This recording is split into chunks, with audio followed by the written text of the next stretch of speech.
السلام علیکم ورحمۃ اللہ وبرکاتہ۔ تمام تعریفیں اللہ رب العزت کے لیے جو ہم سب کا خالق و مالک ہے، جو ہمیں روزی دیتا ہے، جس کی ہم عبادت کرتے ہیں۔ اللہ تبارک و تعالیٰ کی تعریف کے بعد کروڑوں درود ہو اللہ تبارک و تعالیٰ کے اس مقدس پیغمبر صلی اللہ علیہ وآلہ وسلم کی ذات پر، جن کو اللہ تبارک و تعالیٰ نے اپنا آخری نبی بنا کر کے، اور ایک نہیں بلکہ سارے جہان کے لیے رحمت بنا کر کے بھیجا ہے۔ اور اس کے بعد اس مبارک گھڑی میں ہم اللہ کی بارگاہ میں دعا کرتے ہیں کہ اللہ پاک کروڑوں رحمتیں نازل فرمائے ان تمام نیک بندوں، ان تمام اللہ تبارک و تعالیٰ کے نیک بندوں کی قبروں پر، جن کی وجہ سے اللہ تبارک و تعالیٰ کا یہ جو مقدس دین ہے، دین اسلام، جو آج ہمارے سامنے موجود ہے۔ آئیے سب سے پہلے نبی پاک صلی اللہ علیہ وآلہ وسلم کی بارگاہ میں درود و سلام کا ہدیہ پیش کر لیں۔ پڑھے باواز بلند، اللہم صلی علی سیدنا مولانا محمد بارک وسلم صلاۃ یا حبیبی یا رسول اللہ صلی اللہ تعالیٰ علیہ وآلہ وسلم۔ حضرات گرامی وقار، آج ذوالقعدہ کی 24 تاریخ آپ کے سامنے ہے، اور انشاءاللہ تبارک و تعالیٰ آنے والے بدھ یا پھر جمعرات کو ذوالحج کا چاند نظر آنے والا ہے۔ اگر یہ مہینہ 29 کا ہوا تو انشاءاللہ تبارک و تعالیٰ بدھ کی شام کو آپ کو ذوالحج کا چاند نظر آ جائے گا، جس کو ہمارے یہاں پر بقرعید کا مہینہ بھی کہا جاتا ہے، حج کا مہینہ بھی کہا جاتا ہے۔ اور اگر یہ مہینہ پورے 30 کا ہوا تو انشاءاللہ جمعرات کو چاند نظر آئے گا۔ سب سے پہلے ایک مسئلے پر بات کر لیتے ہیں۔ 5 مہینوں کا چاند دیکھنا واجب ہے، یہ بات یاد رکھیں۔ یہ واجب کفایہ کے انڈر میں آتا ہے۔ کفایہ کی تعریف میں نے آپ کے سامنے کروڑوں بار کر دی ہوگی۔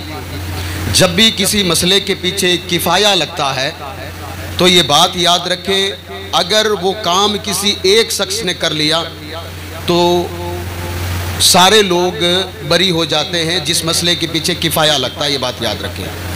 اگر فرض کفایہ لگ گیا تو اگر وہ فرض کسی ایک نے ادا کر لیا، سب کو پتہ چلا، اور ایک نے جا کر کے وہ فرض ادا کر لیا تو سارے کے سارے لوگ بری ہیں، ان میں سے کوئی گنہگار نہیں، یہ بات یاد رکھیں۔ اور اگر سارے کے سارے لوگ مل کر اگر کریں گے تو اللہ تبارک و تعالیٰ کی ذات کی اللہ تبارک و تعالیٰ کی ذات سے ہمیں امید ہے کہ اللہ تبارک و تعالیٰ ہم سب کو اس کا ثواب عطا ضرور کرے گا۔ نماز جنازہ یہ فرض کفایہ میں آتی ہے۔ کسی ایک کو پتہ چلا کہ بستی میں کسی صاحب کا انتقال ہو گیا، سب کو، پوری بستی والوں کو پتہ چل گیا۔ ایک آدمی گیا، اس نے جا کر کے اس کو نہلایا، یہ بھی فرض کفایہ ہے۔ اس کو کفن دیا، یہ بھی فرض کفایہ ہے۔ ایک کفن ہی دینا ہے نا بھائی، کفن تو ایک ہی دینا ہے، تو فرض کفایہ ہے۔ پھر اس نے کھڑے ہو کر کے 4 مرتبہ تکبیر کر لی۔ پہلی تکبیر میں اللہ کی ثنا بیان کر لی، دوسری تکبیر میں آقا علیہ السلام پر درود پڑھ لیا، تیسری تکبیر میں اس نے کہہ دیا کہ اللہ تبارک و تعالیٰ اس کی مغفرت فرما، اور چوتھی تکبیر میں اس نے سلام پھیر لیا۔ یہ نماز جنازہ ہو گئی، یہ نماز جنازہ ہو گئی۔ ہمارا دین جو ہے نا، آپ کو ایسا نہیں ہے کہ ہر جگہ آپ پر کوئی چیز تھوپی جائے گی، ایسا نہیں ہے۔ اگر 2 دوست ساتھ میں جا رہے ہیں، خدا نہ کرے روڈ پر ایکسیڈنٹ ہو گیا اور وہاں ایسا کوئی شخص نہیں ہے کہ جو آپ کی نماز جنازہ جو ہے پڑھ سکتا ہو، تو کتنا آسان طریقہ حضور علیہ السلام نے ہمیں دیا ہے۔ پہلا طریقہ تو آپ نے سن رکھا ہوگا کہ آپ کو ایک حکم دیا ہوا ہے کہ مرد جو ہے وہ چاندی کی 1 انگوٹھی استعمال کر سکتا ہے، 4.5 ماشا کی۔ اس کی وجہ یہ بیان کی گئی ہے کہ اگر اس کے پاس کچھ بھی نہ ملے تو کم سے کم اس کو بیچ کر ایک کم سے کم جو سنت کے مطابق جو کفن دیا جاتا وہ کفن آ جاتا ہے۔ حالانکہ کفن کی 3 کیٹیگری آتی ہے۔ ایک تو جو ضرورت کا کفن، یعنی کہ ایک چادر اتنا کپڑا مل جائے کہ پورا جسم اس میں ڈھک جائے، یہ ضرورت کی بات ہے۔ ایک ہوتا ہے کفایت، یعنی ایک آدمی ہے اور ایسی جگہ انتقال ہو گیا ہے کہ جہاں پر کپڑا تو ہے لیکن سنت کے مطابق نہیں ہے۔ اب ایک کرتا بنا سکتے ہیں، ایک آپ نے تہمت بنا لی، چاہے عورت ہو چاہے مرد ہو، تو یہ کفایت ہے، اس کی بھی اسلام اجازت دیتا ہے۔ پرانا کپڑا بھی چلے گا۔ حضرت ابوبکر صدیق رضی اللہ تعالیٰ عنہ کو پرانے کپڑے میں کفن دیا گیا، یہ بات یاد رکھے۔ اسلام کا پہلا خلیفہ ہے، حضور علیہ السلام کے ساتھ قبر میں آرام فرما رہے ہیں۔ لیکن کفن کون سا دیا ان کو؟ ان کے پہنا ہوا کپڑا ان کو کفن دیا، یہ بات یاد رکھیں۔ تو پہنا ہوا کپڑا کفن دے سکتے ہیں، یہ بات یاد رکھیں، لیکن کپڑا کیسا ہونا چاہیے؟ میں نے کئی مرتبہ آپ کے سامنے یہ بات رکھی۔ حضور پاک صلی اللہ علیہ وآلہ وسلم نے ارشاد فرمایا تم اپنے مردوں کو کفن ایسا دو، کیسا؟ جیسا وہ خوشی کے موقع پر پہنا کرتا تھا۔ کیٹیگری ویسی ہونی چاہیے، سفید سنت ہے یہ بھائی۔ اگر آپ چاہیں تو کالے کپڑا بھی پہ اس کو یہ کفن دے سکتے ہو، لال میں دے سکتے ہو، ہرے میں دے سکتے ہو، کسی میں بھی دے سکتے ہو۔ سفید کیا ہے؟ یہ حضور کی سنت ہے، اور سنت کی تعریف کیا ہے؟ جو کام حضور نے کیا اب ہم یہ حضور کا کام سمجھ کر کریں، اس کو سنت کہتے ہیں۔ تو یہ 5 مہینوں کا چاند دیکھنا کیا ہے؟ فرض یہ ہے، واجب کفایہ ہے۔ 5 کون سا؟ شعبان، یعنی جو رمضان سے پہلا جو مہینہ ہوتا ہے، اس کے بعد میں آتے ہیں رمضان۔ آپ گنتے جائیے مہینے کو، 2 مہینے ہو گئے۔ رمضان کے بعد آتا شوال کا، جس کو ہمارے یہاں پر روزہ عید کا چاند بولتے ہیں، یہ 3 ہو گیا۔ اس کے بعد میں جسٹ اس کے اگلے والا جس کو ہمارے یہاں پر خالی کا چاند بولا جاتا، جو اس وقت چل رہا ہے، اور اس کے بعد میں ذی الحجہ جس کو ہمارے یہاں پر بقرعید یا پھر حج کا چاند بولا جاتا ہے۔ ان 5 چاندوں کو دیکھنے کا حضور پاک صلی اللہ علیہ وسلم نے ہمیں حکم دیا ہے۔ اب یہ واجب کفایہ ادا کیسے ہوگا، اس پر بھی بات کر لیتے ہیں۔ ادا ایسے ہوگا کہ آپ سب کو چاہیے کہ چاند دیکھنے کی کوشش کریں، چاند دیکھنے کی کوشش کریں، سب کو کہیں۔ چلیے مان لیجئے کم سے کم اپنے گھر میں جو بچے ہوتے ہیں ان کو کہیں کہ بھئی چاند دیکھو۔ اگر وہ چاند دیکھیں گے تو آپ کا فرض جو یہ واجب کفایہ ہے نا، یہ ادا ہو جائے گا، یہ بات یاد رکھیں۔ آگے آتے ہیں، یہ 5 مہینے ہو گئے چاند دیکھنے کے، ٹھیک ہے۔ چلیے مان لیجئے چاند کسی کو نظر آیا ہی نہیں، 30 تاریخ پوری ہو گئی ہے، تو بخاری اور مسلم دونوں میں حدیث پاک ہے کہ اللہ کے رسول علیہ السلام نے فرمایا چاند دیکھ کر کے روزے شروع کرو اور چاند دیکھ کر کے عید کی نماز پڑھو۔ اگر پھر بھی اگر بادل ہے، صاف نہیں ہے، موسم صاف نہیں ہے، تو پھر 30 پورے کر لو، 31 نہیں کرنا ہے تمہیں، یعنی 30 تاریخ آخری مانی جاتی ہے ہجری تاریخ کے مطابق۔ اب یہ 5 مہینے ہو گئے، تو آنے والی بدھ کو یا پھر جمعرات کو، اگر 29 ہوتی ہے تو بدھ کو چاند دیکھنا ہے، اگر پوری 30 تاریخ ہو جاتی ہے پھر جمعرات کو دیکھنا ہے۔ اور اگر آپ نے دیکھا چاند نہیں دکھا تو پھر آپ اگر کہیں سے شہادت آ جائے تو پھر اس کو ایکسیپٹ کرنے کی کوشش کریں۔ اپنی طرف سے گھوڑے نہ دوڑائیں کہ آج تو ایک کم ہے، یہ کا چاند کیسا ہو سکتا ہے، آج تو وہ ہے، ایسا کیسے ہو سکتا ہے، فلاں دیش میں آج چاند نظر نہیں، ایسا نہیں۔ دیکھیے یہ اللہ تبارک و تعالیٰ کی قدرت ہے، وہ جب چاہے جب دکھا دے، یہ کبھی بھی اپنے عقل کے گھوڑے نہ دوڑائیں۔ اب آتے ہیں اس کے آگے ہی، اگر یہ چاند نظر آ گیا تو اب ہمیں کیا کرنا چاہیے؟ سب سے پہلے تو جو گھر کا مین فرد ہے، گھر کا مین فرد ہے، اس آدمی کو چاہیے کہ جیسے ہی چاند نظر آئے آپ آنے والے بدھ سے پہلے اپنی وضع قطع، یعنی کہ آپ کو اگر بال بڑے ہیں تو ان کو چھوٹے کروا لیجئے، چہرہ بنانا ہے، داڑھی پر اس طرح کا حکم نہیں ہے، بات یاد رکھیں، داڑھی چھوٹا کرانے کا حکم نہیں ہے۔ اگر آپ کو داڑھی اگر چہرہ بنانا ہے تو وہ بھی بنا لیجئے، ناخن کاٹ لیجئے، بغل کے بالوں کو لے لیجئے، زیر ناف کے نیچے جتنے بال ہیں ان کو لے لیجئے۔ وجہ اس کی یہ ہے کہ جیسے ہی ذی الحجہ کا چاند نظر آئے گا، بلکہ میں آپ کو بتا دوں یا تو بدھ یا جمعرات کو جیسے ہی چاند نظر آئے گا، وہاں سے لے کر 1 عشرے تک، 1 عشرہ جو ہے کتنے دنوں کا ہوتا ہے؟ 10 دنوں کا ہوتا ہے۔ بھائی ماہ رمضان میں آپ نے سنا ہوگا، اور ماہ رمضان میں 3 عشرے ہوتے ہیں، سنا ہے نا آپ نے؟ پہلا عشرہ رحمت کا ہوتا ہے، دوسرا مغفرت ہوتا ہے، تیسرا جہنم کی آزادی کا ہوتا ہے۔ 10 دن تک، یعنی کہ جب تک آپ قربانی نہیں کر لیتے آپ بال ناخن نہیں کاٹ سکتے۔ یہ گھر کے مین فرد کی بات ہو رہا ہوں میں، جس پر قربانی واجب ہے، اور یہ حکم حضور پاک صلی اللہ علیہ وآلہ وسلم نے ہمیں حکم دیا، یہ بات یاد رکھیں۔ اور یہ کس کیٹیگری میں جاتا ہے؟ کیا یہ فرض ہے؟ کیا یہ واجب ہے؟ کیا یہ سنت ہے؟ کیا یہ مستحب ہے؟ کیا یہ مباح ہے؟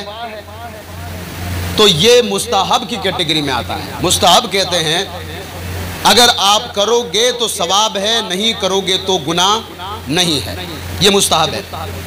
لیکن اس کا ثواب کتنا بڑا ہے؟ حضرت ام سلمہ رضی اللہ تعالیٰ عنہ جو حضور پاک صلی اللہ علیہ وآلہ وسلم کی بیوی بھی ہے اور ہم سب کی ماں بھی ہے، ام المومنین جن کو کہا جاتا ہے۔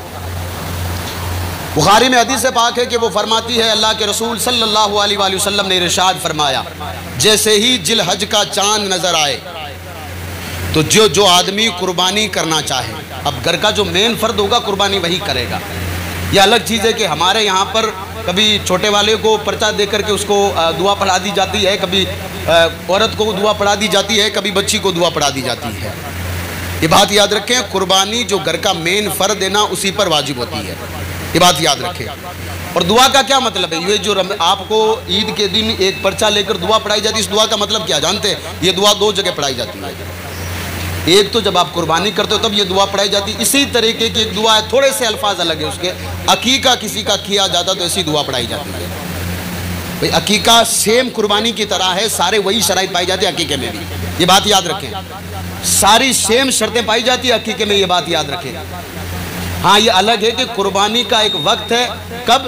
10 ذی الحجہ کی طلوع آفتاب سے لے کر کے 12 کی سورج ڈوبنے سے، یعنی کہ 2 راتیں 3 دن، یہ وقت ہے قربانی کا۔ عقیقے کا کوئی وقت نہیں ہے، بندہ بچپن سے لے کر کے جب اس کو اللہ تبارک تعالیٰ مال دے تب وہ عقیقہ کر سکتا ہے، یہ بات یاد رکھیں۔ اچھا، قربانی کسی کو نہیں کرنی ہے، گھر میں 5 ممبر ہے، ایک مین آدمی ہے، اس کی بیوی ہے، اس کے 2 بچے ہیں، 1 بچی ہے، ان کے لیے حکم یہ ہے کہ رک جائیں، 10 دن تک بال ناخن نہ کاٹیں۔ اس کی میں آپ کو مثال دے دیتا ہوں حدیث شریف سے۔ ایک صحابی رسول ہے، حضور پاک صلی اللہ علیہ وسلم کی بارگاہ میں حاضر ہوتے ہیں اور عرض کرتے ہیں، یا رسول اللہ صلی اللہ علیہ وآلہ وسلم، اللہ تبارک و تعالیٰ کا شکر ادا کرتا ہوں کہ اللہ نے ہمیں اتنی بڑی نعمت عطا کی جس کو عید الاضحیٰ کہا جاتا ہے۔ نعمت ہی تو ہے اللہ تبارک و تعالیٰ کی، عید کا دن جس کو اللہ کہے نا وہ دن نعمت ہوتی، بات یاد رکھیں۔ اللہ کے رسول جس کو عید کا دن کہے وہ حقیقت میں عید کا دن ہوتا ہے، یہ بات یاد رکھیں۔ حضور نے اگر جمعے کو عید کا دن کہا ہے نا تو اس لیے کہا ہے کہ اسی دن اللہ نے حضرت آدم کو پیدا کیا، یہی وہ دن ہوگا جس دن حضرت آدم علیہ نبی علیہ السلام کو جنت سے اتارا، یہی وہ دن ہے جس دن قیامت قائم ہوگی، اور یہی دن ہوگا اللہ تبارک و تعالی ہم سب کا حساب لے گا۔ ہم بھی ہوں گے، ہمارے بڈیرے بھی ہوں گے، دادا جی ہوں گے، پردادا جی ہوں گے، پردادی ہوگی، سارے لوگ ہمارے سامنے ہوں گے، سب کے سب سامنے ہوں گے، اور ایک دوسرے سے چھپتے ہوئے پھریں گے، یہ بات یاد رکھیں، جس کو نفسی نفسی کا عالم کہا گیا، ایک دوسرے سے چھپتے ہوئے پھریں گے۔ کیا وجہ ہے؟ دادی اپنے پوتے سے پیار کم کرتی ہے، ماں اپنے بیٹے سے پیار کم کرتی ہے، ایسا نہیں ہے۔ وجہ وہاں پر یہ ہے کہ کہیں کوئی ایسا نہ ہو کہ جو ترازو اللہ رب العزت نے لگایا ہے، جس کا قرآن مجید میں اللہ نے حکم دیا ہے، جو ترازو اللہ نے لگایا ہے، کہیں ایسا نہ ہو کہ بیٹا اس لیے بھاگتا ہوا پھرے گا، اگر میرے باپ کا اعمال اگر ترازو میں رکھا گیا اور 2 نیکیاں کم پڑ گئی اور باپ نے احسان گنانے شروع کر دیے دنیا کے، بیٹے تو جانتا ہے تو چلنا نہیں جانتا تھا، میں نے تجھے چلنا سکھایا تھا، بیٹے تو جانتا میں بھوکا رہا تھا لیکن تیری ساری میں نے خواہشیں پوری کی تھی، اب بتا کیا تو مجھے 2 نیکی نہیں دے سکتا؟ بیٹا اس بات سے ڈرے گا کہیں ایسا نہ ہو کہ میں یہ جو 2 نیکی اپنے باپ کو دے دوں، پلڑے میں جیسے میری نیکیاں پڑے 2 ہی نیکیاں کہیں میری کم نہ پڑ جائے، اس لیے وہ بھاگتا پھرے گا۔ اور یہ فطرت ہے انسان میں، یہ بات یاد رکھیں، یہ کسی اور اگر کوئی کہتا تو نہیں مانتے ہم لوگ، یہ قرآن کہتا ہے، اللہ کے رسول علیہ السلام نے تقریباً 6 حدیثیں اس کے بارے میں بیان کی ہیں، 6 جگہ اللہ کے رسول نے فرمایا اس کے بارے میں۔ تو ایک صحابی رسول ہیں، وہ آئے، یا رسول اللہ صلی اللہ علیہ وسلم، اب اللہ تبارک و تعالیٰ کا اللہ نے یہ دل دیا ہے، میرے پاس ایک جانور ہے جو میں دودھ پینے کے لیے کرائے پر لے کر آیا تھا۔ میں یہاں کرائے کا لفظ اس لیے استعمال کر رہا ہوں، پہلے کے لوگوں کے پاس جب 4-5 جانور دودھ کے ہو جاتے تھے نا تو وہ لوگ بیچتے نہیں تھے، وہ لوگ کیا کرتے تھے، کسی اور کو دے دیا کرتے تھے اور کہتے تھے کہ بھئی تم ان کو چارہ کھلانا، ان کا خیال رکھنا، اور میں جو ہے مطلب 6 مہینے تمہیں دے رہا ہوں تو 6 مہینے کی اتنی رقم تجھ سے لوں گا، 6 مہینے کے بعد میں جانور واپس لے لوں گا۔ وہ صحابی رسول تھے، انہوں نے کہا میرے پاس ایک بکری ہے یا رسول اللہ، میں وہ بھی جو ہے مطلب کسی کے جو ہے مطلب کہنے سے لایا ہوں اور میں نے اس کو پیسے دیے کرائے کہ کیا میں اس کو ذبح کر سکتا ہوں؟ اللہ کے رسول علیہ السلام نے فرمایا، اللہ نے جب تم پر قربانی واجب کی بھی نہیں ہے تو تم کیوں قربانی واجب کر رہے ہو؟ کیوں واجب کر رہے ہو؟ تم ایک کام کرو، جیسے ہی ذی الحجہ کا چاند نظر آئے وہاں سے لے کر کے 10 تاریخ تک، یعنی سارے لوگ جب قربانی کریں، اپنے بال اور اپنے ناخن اور اپنے بغل کے بال، اپنے جو ہے یہ ناف کے نیچے کے بال، ان کو 10 دن تک روکے رکھو، اللہ تمہیں ایک قربانی کرنے کا ثواب عطا کرے گا۔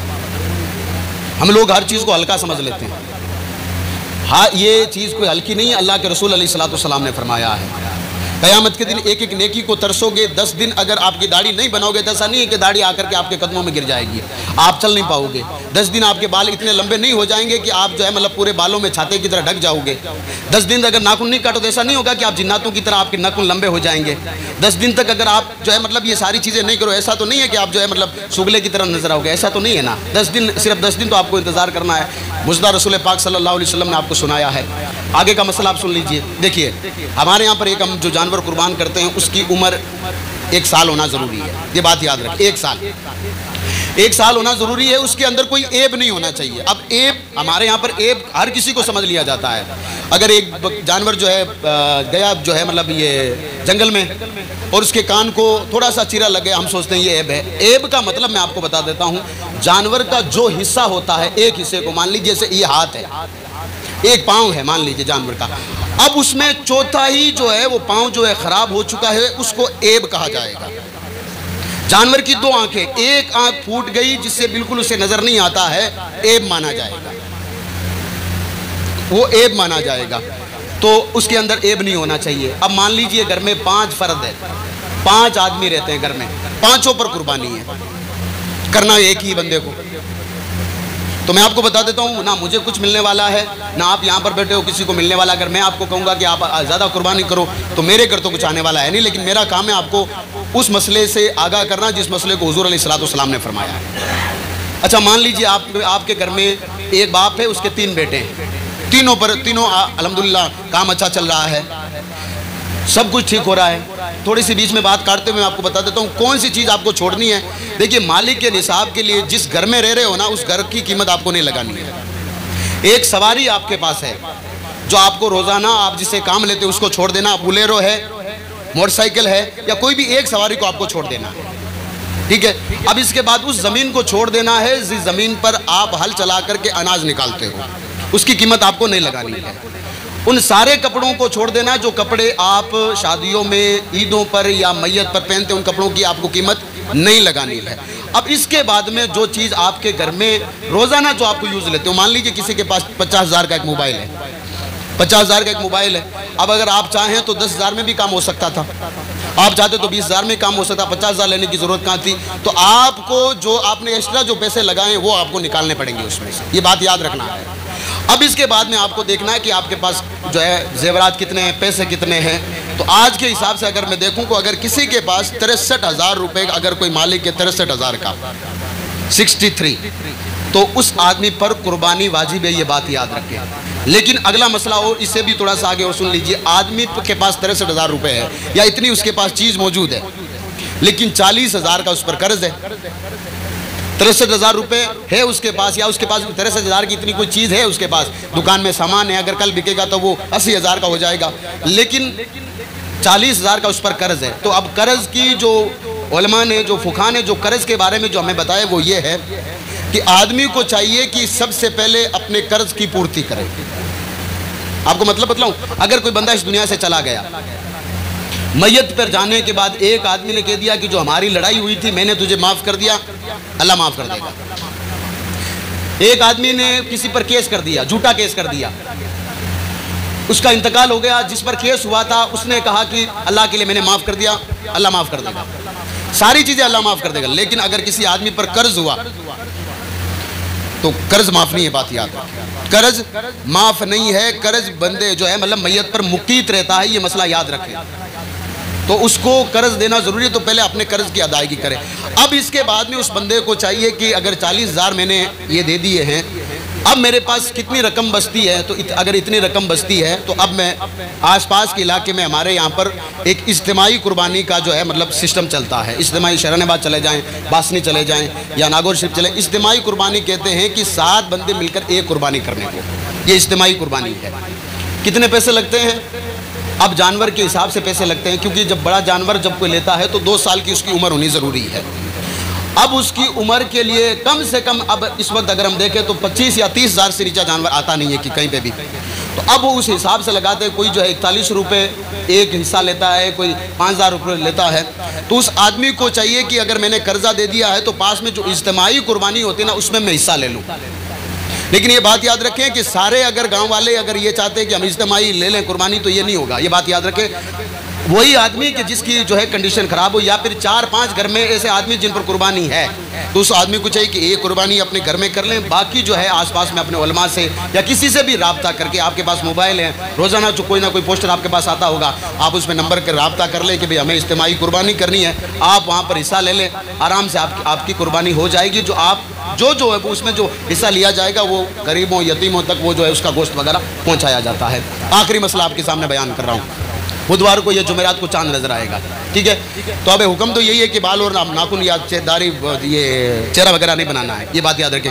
میں جیسے ہی داڑھی کا کہوں نا، اس کا مطلب یہ نہیں ہے کہ اس طرح پھرانا ہے، مطلب آپ جو ہے یہ نہ تو اس کو چھوٹی کرا سکتے ہیں، نہ یہاں چہرہ ضرور بنا سکتے ہیں۔ لیکن ایک آدمی ایسا ہے، چاند تو نظر آ گیا اس کو، پورے دن بیچارہ کھیتوں میں کام کرتا تھا یا پھر مزدوری کرتا تھا، دیہاڑی کرتا تھا۔ یہ مسئلہ یاد رکھے، یہ بات یاد رکھے، کئی مرتبہ ہم لوگ حرام کام کر لیتے اور ہمیں پتہ بھی نہیں ہوتا ہے، حرام کام ہو جاتا ہمیں پتہ بھی نہیں ہوتا ہے۔ ایک آدمی ہے جس نے جو ہے مطلب کرتا رہا، آج اس نے دیکھا کہ چاند تو نظر آ گیا، یا اس کے بچوں نے بتایا کہ آج مولانا صاحب نے کہا، امام صاحب نے گروپ میں کہہ دیا ابھی چاند نظر آ گیا، بال وغیرہ نہ کٹائیں۔ بغل کے بال اور ناف کے نیچے کے بال اگر 40 دن سے زائد اگر ہو گئے تو یہ مکروہ تحریمی ہے۔ مکروہ تحریمی یعنی کہ حرام کی کیٹیگری میں آتا ہے، یہ بات یاد رکھیں۔ اور اگر یہ 40 دن سے زائد اگر ہو گئے تو نماز جو بندہ پڑھتا ہے وہ نماز نہیں ہوتی، یہ بات یاد رکھیں۔ ہاں نماز نہیں ہوتی آپ کی 40 دن سے اگر زیادہ، ان کو یہ دونوں جگہ بغل سے لے کر کے ناف کے نیچے کے جو بال ہوتے 40 دن سے زیادہ اگر آپ نے رکھ لیے، اور اگر کوئی جان بوجھ کر روزانہ اگر 40 دن کرتا تو وہ پھر مکروہ تحریم نہیں، بالکل حرام تک جاتا ہے یہ معاملہ۔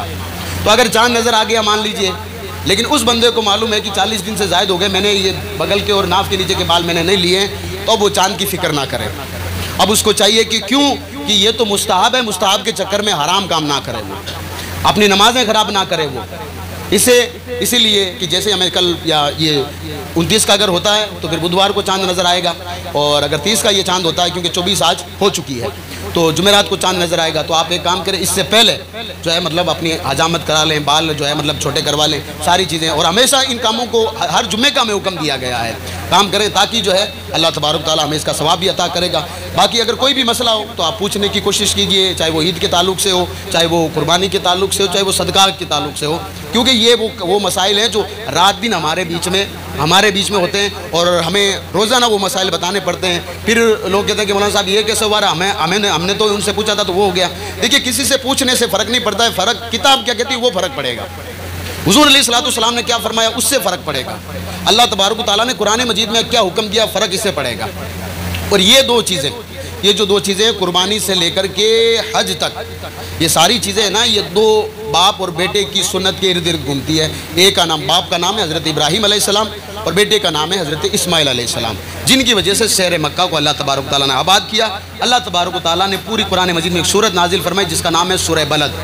اللہ فرماتا ہے لا اقسم بہذا البلد وانت، کہ اے محبوب اس شہر کی قسم جس میں آپ پیدا ہوئے، یعنی شہر مکہ میں۔ پھر اللہ تبارک و تعالیٰ نے شہر مکہ کی خوبیاں بیان کی، تو اللہ تبارک و تعالیٰ نے خوبیاں کیا بیان کی کہ اگر کوئی بندہ وہاں پر ایک نماز پڑھتا ہے تو اللہ تبارک و تعالیٰ 1 لاکھ نماز پڑھنے کا ثواب عطا کرتا ہے۔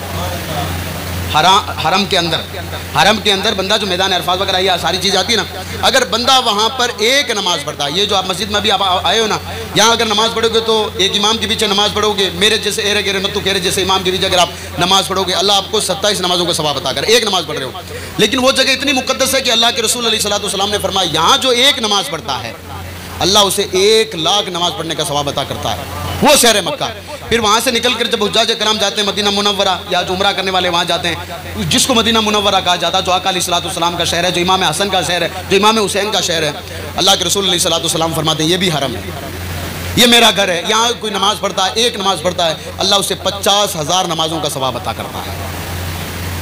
تو ابھی بہت سارے لوگ وہاں گئے ہوئے ہیں حج کے لیے، ہم سب دعا کرتے ہیں کہ اللہ تبارک تعالیٰ تمام کے حج کو اپنی بارگاہ میں قبول فرمائے، اور جن لوگوں کا حج قبول ہو اللہ تبارک تعالیٰ ان کے حج قبول ہونے کے صدقے اللہ تبارک تعالیٰ ہم سب کو بھی اللہ تبارک تعالیٰ اپنے گھر خانہ کعبہ کی زیارت نصیب فرمائے، حضور پاک صلی اللہ علیہ وآلہ وسلم کے روضہ مقدس کی زیارت نصیب فرمائے۔ قربانی کے مسائل کو تھوڑا سا پڑھنے کی، تھوڑا سوچنے کی، سمجھنے کی کوشش کیجئے، یہ وہ چیزیں ہیں جو آپ پر واجب ہوتی ہے، بات یاد رکھیں، اور قیامت کے دن اس کے بارے میں پوچھ تاچھ ہوگی۔ اللہ تبارک تعالیٰ عمل کرنے کی توفیق و رفیق عطا فرمائے۔ السلام علیکم ورحمۃ اللہ وبرکاتہ۔